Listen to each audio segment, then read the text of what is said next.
os homens criaram. Aquele que criou continua criando e administra trilhões de galáxias. Necessitar de amebas humanas para lhe defender aqui na Terra contra outras insignificantes amebas. Ou seja, traduzindo, ora, esse grande Deus criador de trilhões de galáxias, ele não precisa de amebas, porque na realidade nós seres humanos, para Deus, não somos nada mais, nada menos do que amebas humanas. E ele não precisa dessas amebas para defendê-lo aqui na Terra, porque foi ele quem criou, e ele que nos colocou aqui, nos criou à sua semelhança. Vocês já ouviram falar dos arautos do masoquismo? São aqueles que não fazem o menor esforço para saírem do sofrimento. Sabe aquele cara que gosta de continuar sofrendo, humilhando-se, espezinhando-se, sob a argumentação que é através dele que a gente chega à evolução ou à salvação. Como queiram. Muita gente não sai para dançar porque a religião condena. Não pode sorrir porque a religião impõe que ela seja séria. A mulher não pode colocar um maiô ou biquíni porque a religião acha imoral.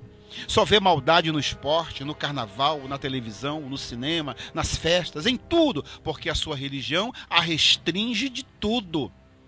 Tem gente que, pelo simples fato de alguém colocar um disco para tocar em casa, sendo músicas alegres, repudiam por acharem que se constitui como agressão ao Senhor.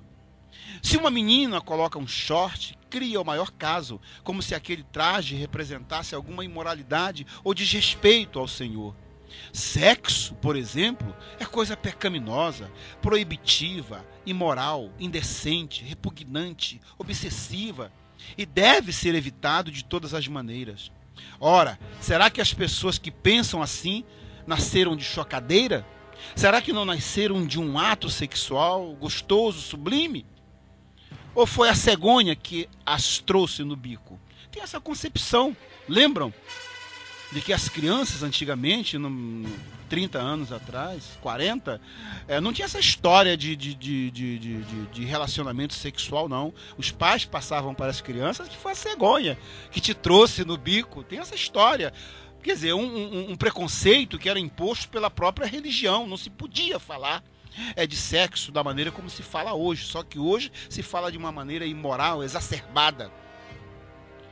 No meio espírita, muitas pessoas equivocadamente acham que estamos aqui para sofrer e para pagar, como se a terra fosse uma penitenciária ou um vale de lágrimas. Aqui eu quero me ater com uma perseverança bem maior, porque é a parte que nos toca. Repetindo parte da contextualização. No meio espírita, muitas pessoas equivocadamente acham que estamos aqui para sofrer, para pagar, como se a terra fosse uma penitenciária ou um vale de lágrimas. Gente, é normal. Dentro do nosso meio, tanto faz ser espírita, espiritista, espiritualista, candomblessista, ainda há esse ranço de que todos nós temos um karma. E que nós precisamos resgatar esse karma, e que nós viemos para o mundo porque tivemos uma outra vida anterior, e que nessa vida anterior, de repente, nós tivemos uma vida voltada para o mal, né? Fomos um assassino. Hitler estaria entre nós para resgatar o seu karma, né?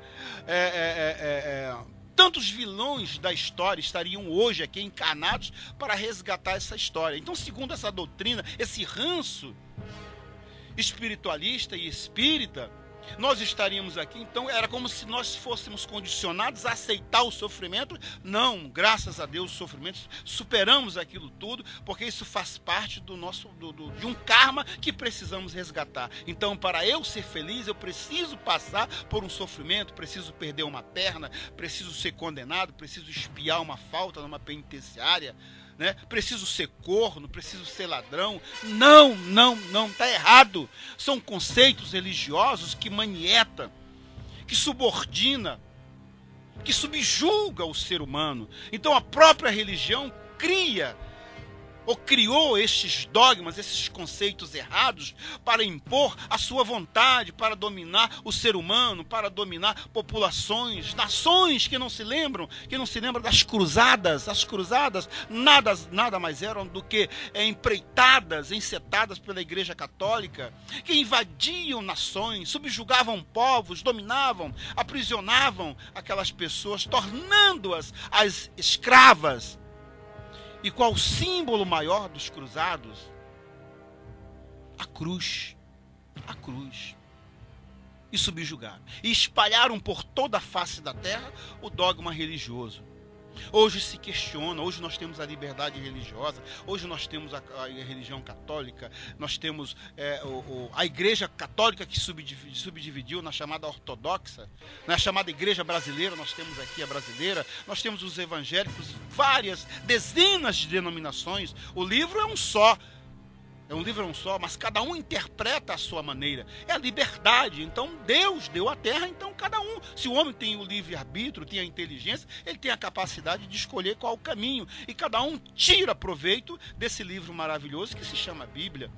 Ou vocês pensam que nós espíritas, que nós candomblecistas, que nós umbandistas, também não nos norteamos, não nos direcionamos, não buscamos orientação na Bíblia? Nós também, porque nós candomblecistas, nós não temos uma Bíblia. Se vocês se recordarem da preleção, da contextualização do programa passado, em que eu falei dos voduns, que os voduns são espíritos, eles tiveram vida humana anterior,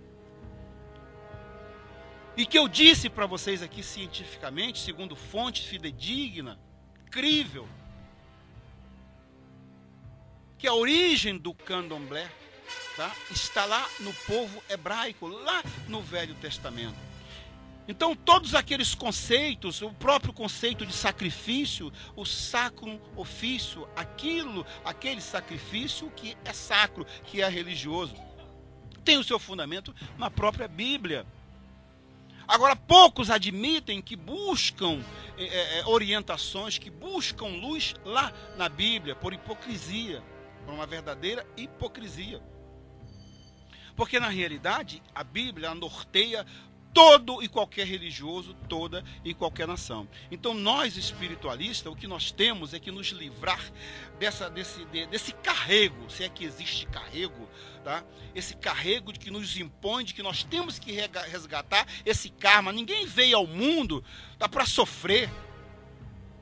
Nós viemos ao mundo para ser feliz. Então Deus criou o mundo, Ele criou o mundo e nos criou a sua semelhança e nos deu para que dele fizéssemos uso, para que dele tirássemos o que há de melhor, o que há de mais formoso. O homem, o sofrimento é causado pelo próprio homem. O homem cria as suas próprias dores, cria os seus próprios sofrimentos. Deus não deixou dor para ninguém, não deixou sofrimento para ninguém.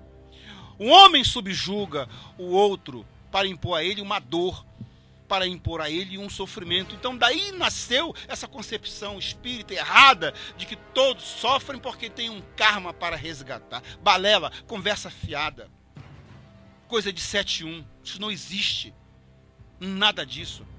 O que nós temos é que vigiar, o que nós temos é que buscar cada um o seu lugar ao sol. Claro que esse lugar ao sol, ele custa caro. Ele custa o suor do nosso próprio rosto. A Bíblia diz, né, que através do suor do nosso próprio rosto, nós haveremos de conseguir o nosso pão de cada dia. Agora, vagabundo quer ficar deitado até 11 horas da manhã, não quer procurar emprego, aí faz promessa, faz ebó, né, bota o nome na corrente de oração, aí volta para casa esperando que o milagre vai acontecer. Sabe quando que vai acontecer o milagre? Nunca! Ele vai continuar no desemprego, vai continuar na bebida, vai continuar no vício. Você tem que tomar a dianteira. Você pode pedir, você pode orar, você pode fazer ebó, você pode fazer feitiço, pode colocar o seu nome na corrente de oração, mas você tem que ir na frente. E naquilo que você fraquejar, Deus, os espíritos de luz, Jeová, Buda, Exu, Xangô, Oxalá, eles vão te ajudar naquilo que você fraquejar. Porque o preguiçoso, aquele que usa do fator religioso para tentar se dar bem na vida, ele não se dá bem. Ele vai continuar resgatando. Aí ele passa a ter aquela concepção errada do segmento espírita de que ele está passando por aquilo porque ele tem um karma para ser resgatado. Pura balela. Fecho aqui esse comentário sobre a parte que nos toca, que é o nosso segmento espírita. Entendimento absurdo esse. Posto que o Espiritismo não ensina nada disso. São concepções que foram introduzidas por algum maluco. No meio católico, o momento considerado como mais importante é aquele que revive o sofrimento de Jesus. Vocês já observaram isso? Se aproxima agora a Semana Santa, depois do Carnaval. Né? Temos a Quaresma, 40 dias, né? Os tambores param. Tá errado, tá errado. Na minha casa não se para tambor, não se encosta tambor. Aí tem um conceito errado de que os voduns foram para o Orum. Gente, aonde quem escreveu essa balela? Né? Semana Santa, né? Chamado Arrambam. Entendeu? A Semana Santa, os voduns foram para o Orum. Eles se afastam da terra. Gente, isso é a maior balela que já se criou dentro da nossa religião. Porque isso aqui é um conceito criado pela Igreja Católica justamente para impor esse fator de subjugação do ser humano ao fator religioso. Por quê? Porque eles tanto endeusam o sofrimento de Jesus. Para que ficar reprisando aqui? Deus nos deu a si mesmo, foi crucificado, teve seu sangue vertido na cruz, as 5 chagas, Maria chorosa ao pé da cruz, né? O Calvário, a ressuscitação. Aquilo ali é um exemplo de dedicação. Ele não quer aquela mensagem que Deus deixou para a gente, não é para nos impor que nós também temos que passar por aquilo. Aquilo é uma lição que ele nos deixou de que nós temos que tirar proveito daquele sacrifício supremo que Deus fez para nos resgatar do pecado. Mas a religião não, ela procura incutir em nós que nós temos, ora, se Jesus passou por tudo aquilo, já ouviram as pessoas falar assim, esse é o meu Calvário, né? Assim, esse é o meu Calvário, né? Ele está admitindo que é o Calvário dele, porque se Cristo passou por aquilo, por que eu não posso? Mas não foi aquilo que Cristo quis dizer, não. Aquilo aí foi uma demonstração que Deus deu o seu unigênito Filho para nos resgatar do pecado e da dor. Mas não que a gente é obrigado a passar por aquilo, porque nós temos o livre-arbítrio. Só sofre aquele que realmente se entrega às práticas danosas. Claro que para você ser feliz, você tem que passar. É uma luta, é a chamada luta pelo direito. Então, a felicidade faz parte de um direito que nós buscamos no dia a dia. Você, para ser feliz, você tem que lutar. Você tem que lutar pela mulher amada, pelo homem amado, né? As benesses da vida, uma casa. Você tem que trabalhar, você tem que correr atrás. É um sofrimento? É um sofrimento. É um sofrimento. Porque segundo a Escritura Sagrada, quando a terra era um Éden, era um paraíso, né?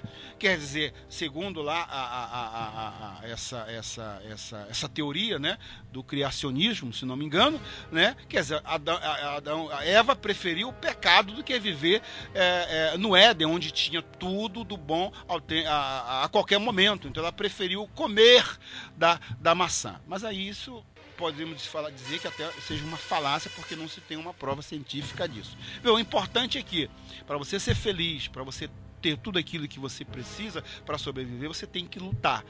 Mas é um sofrimento natural, não que Deus, né, na Semana Santa, que revive o sofrimento dele, o Calvário, a dor, e que nós temos que passar por aquilo. É um exemplo que ele nos deu de que aquele sofrimento serviu para nos resgatar do pecado.